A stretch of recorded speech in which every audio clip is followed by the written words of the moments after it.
In 2010, the Big Ten Network launched an initiative to name the top 50 Big Ten icons throughout conference history. They started a countdown, and on the list were such luminaries as Bobby Bell, Howard Hopalong Cassidy, Crazy Legs Hirsch, Tom Harmon, with the top three being Jesse Owens, Magic Johnson, and Red Grange. Left off the list entirely was an Ohio State legend, a three-time All-American who helped Ohio State win the conference in the first year they joined the Western Conference, the forerunner of the Big Ten, in 1916, and was responsible for the first Ohio State win over Michigan in 1919. It was this icon who inspired the $1.3 million funding drive to build Ohio Stadium in 1922 with its then massive capacity of over 66,000. Ohio Stadium is sometimes, although I guess rarely now, referred to as the house that Harley built. That's Charles Wesley Harley, more well known as Chic Harley. It's a name that among sports icons nearly nobody remembers, and I challenge you, including you Ohio State fans, to be honest. I bet a significant portion of you have never heard of Chic Harley either. I'll let James Thurber, Columbus native, best known as the author of The Secret Life of Walter Mitty, along with gobs of books, cartoons, and newspaper columns, introduce him. Here's what Thurber said about Chic Harley in the book Oh, How They Played the Game by Allison Danzig. This is from April 22nd, 1940. Out in Columbus, Ohio today, there is no joy. On top of Northwestern's victory came Ohio State's humbling by Minnesota last Saturday in the rain. It is still raining in Columbus. If they couldn't win for God, for country, or for Ohio, the people of Columbus will be saying they should have won for Harley, and eyes will light up at the name, and the people will fall silent. As all sports writers know, Columbus, Ohio is the most feverish and intense of all towns where football, or for that matter, anything else is played. I watched the growth of this remarkable spirit. It makes a remarkable story. It is, in fact, one of the great sagas of American sport. Way back in 1905, when I was not yet in my teens, Ohio State was a small university unfamed on the gridiron. Once every November, for many Novembers, the scarlet and gray was soundly trounced by Michigan. A fullback in those days named Millard Gibson was famous for having scored on Michigan. That was something. For the rest, Ohio State played Worcester, Oberlin, Case, Western Reserve, Otterbein, and on Thanksgiving Day, Kenyon. The Kenyon game frequently ended in a pitched battle in which spectators and players took part. Now and then, even the ladies would wham somebody over the head with an umbrella. Thus it went, Ohio State's obscure little part in the American football scene up to 1916. In that year, Ohio was admitted to the Western Conference, which was one step above being admitted to the Union. On the Ohio team that year was a young man named Charles W. Harley from Chicago. Chick, you must not add the K, was not very tall and weighed only 164 pounds. But he was the greatest footballer we Ohioans had ever seen, and we like to add belligerently, we have seen them all. Charles Wesley Harley was born on September 15, 1894, in Chicago, Illinois. Harley's family had moved to Columbus when he was young, and he gained the nickname Chick from his birthplace. Chic Harley attended East High School in Columbus, where he stayed for his senior year when his family moved back to Chicago, thanks to the urging of East Principal John Harler and the Voorhees family. Harley, alongside his classmate and team captain John M. Voorhees, led East High to a strong season, only losing their final game to Columbus North. He was so popular in Columbus that his high school games outdrew attendance at Ohio State games. Or you might take that as a reference as to how bad Ohio State was at the time. He was recruited to Ohio State University by the Phi Gamma Delta fraternity, rejecting offers from powerhouses Michigan, Notre Dame, and Chicago. Harley played on the freshman team in 1915 and in 1916 had a breakout year. Highlights include a record 128-0 win over Oberlin, a 7-6 win over Illinois, and a 14-13 win against Wisconsin, where Harley's performance, including an 80-yard punt return, secured the victory. They won their next two against Indiana, 46-7, and at Case, 28-0, to set up a showdown between 6-0 Ohio State and 6-0 Northwestern for the conference title. Harley sat out the first half, then exploded for 20 second-half points to lift Ohio State to a 23-3 win over the Wildcats and their first ever Western Conference championship. Following the season, he was selected to the Walter Camp All-American list. Prior to the 1917 season, Harley announced that he would enter the Aviation Corps and join the fight in World War I. While waiting to be accepted, Harley played his junior season. Ohio State outscored their opponents 292-6 on the year, tying Auburn 0-0 to finish 8-0-1. They repeated as Western Conference champs, and Harley repeated as a first-team All-American selection. His time with the Aviation Corps was somewhat of a mess. He completed his training, but then got into trouble for taking a plane to see a girl. From the book Chic, The Extraordinary Rise of Ohio State Football and the Tragic Schoolboy Athlete Who Made It Happen, published in 2010 by Bob Hunter. One of the semi-comical exploits I remember well is in connection with his service in the flying school in wartime, Taylor wrote. Taylor was the assistant athletic director at Ohio State at the time. He had enough hours to his credit that he could fly solo and got acquainted with a young lady who lived some 40 or 50 miles from the base. Without asking anybody's permission, he deliberately flew over to see her one day. The fact of the matter is, I think this was instrumental in the Army discipline of discharge. After the incident, he's given a second chance, but as part of his punishment, he must repeat his flight training. By now, there are tons of flyers trying to complete training, and the war is coming to an end. Harley wants to complete his training and receive an honorable discharge, then get back to Ohio State for the 1919 season. He gets into more trouble while awaiting discharge for sleeping in his barracks past 7:30 a.m. He is confined to barracks. A few days later, a cadet sergeant gives him permission to leave the barracks. When he does, he runs into the commanding officer who confined him, and that commanding officer believes he had violated his confinement. Harley is court-martialed. The officer charges him with showing disrespect, breaking his arrest, being asleep on his cot after 7:30 a.m., and not having his shirt buttoned. Not only that, he's accused of smiling in a sneering manner. He's tried on May 26th and sentenced to 3 months in a guardhouse. And it takes many letters and people in high places to set him free in time to return to Ohio State for the 1919 season. From the Hunter book. Thanks to the Secretary of War, the Governor of Ohio, the Ohio State University president, the school athletic director, the dean of the College of Medicine, and who knows who else, Chic was finally discharged from the Army. Now, while he was away, Michigan rejoined the Western Conference after leaving in 1908. Ohio State began the 1919 season by outscoring Ohio Wesleyan, Cincinnati, and Kentucky by a total score of 133-0. Therefore, Ohio State was ready for the biggest test at Ferry Field in Ann Arbor, looking for their first ever win against the University of Michigan. Harley intercepted a couple of passes on defense and made a jaw-dropping 42-yard touchdown run, breaking 3 tackles on his way to the end zone.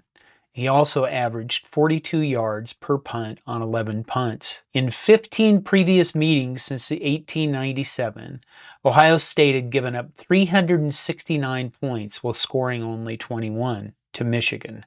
The 13-3 win was the first in what would become one of college football's greatest rivalries. Harley was so impressive that legendary Michigan head coach Fielding Yost addressed the Ohio State team. "You deserve your victory. You fought brilliantly. You boys gave a grand exhibition of football strategy, and while I am sorry, dreadfully sorry that we lost, I want to congratulate you.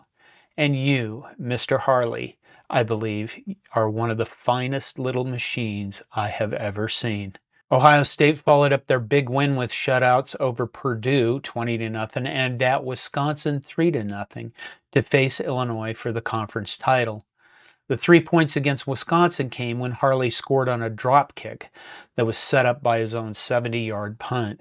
Unfortunately, against Illinois, Harley does not play well, although he scored Ohio State's only touchdown on a 1-yard plunge to give Ohio State a 7-6 lead in the third quarter.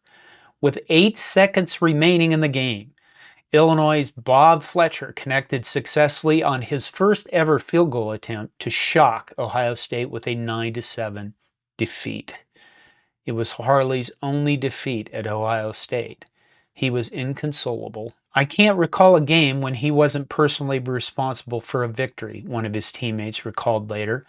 "And when we lost Chic's final game, we couldn't get him out of the dressing room until midnight. He cried. He thought he had let us down." A win might have given Ohio State their first ever national championship. Instead, the NCAA recognizes Harvard, Illinois, Notre Dame, and Texas A&M for 1919.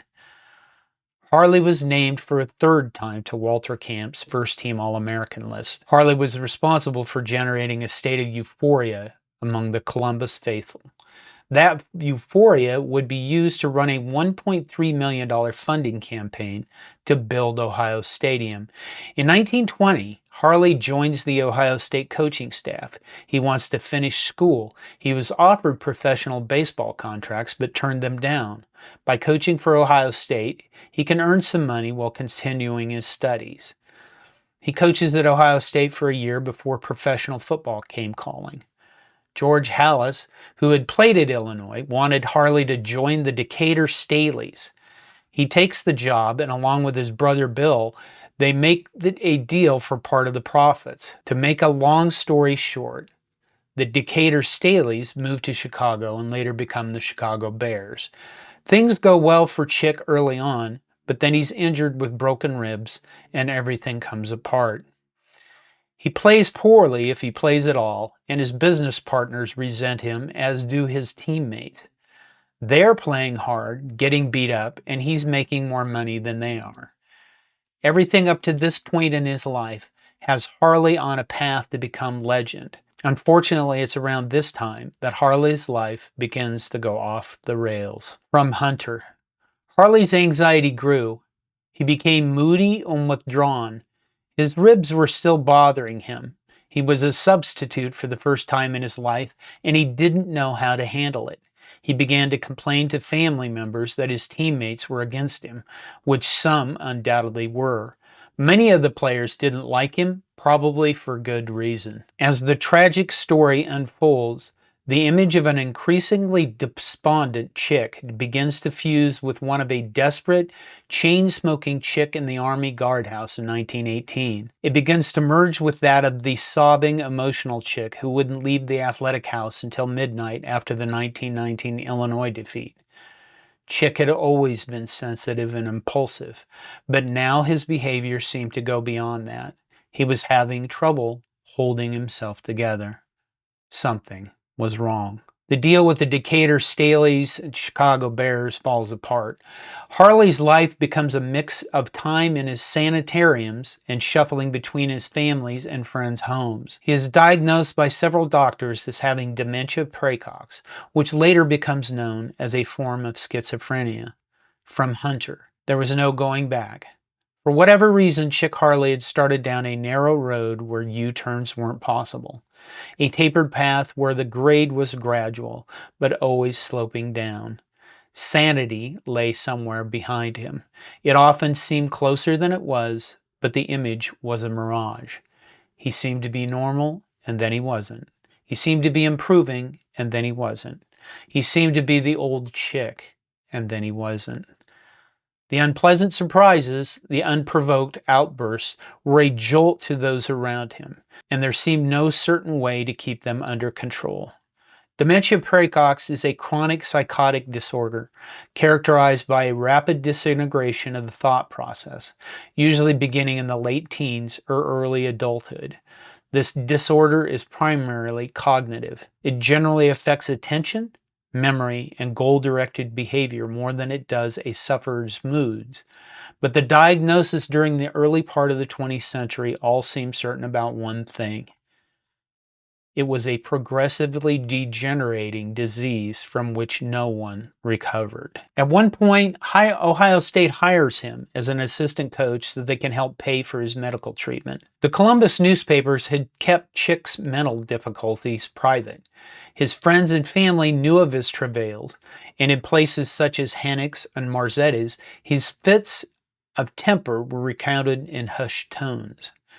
But it was an era when the private affairs of heroes remained private.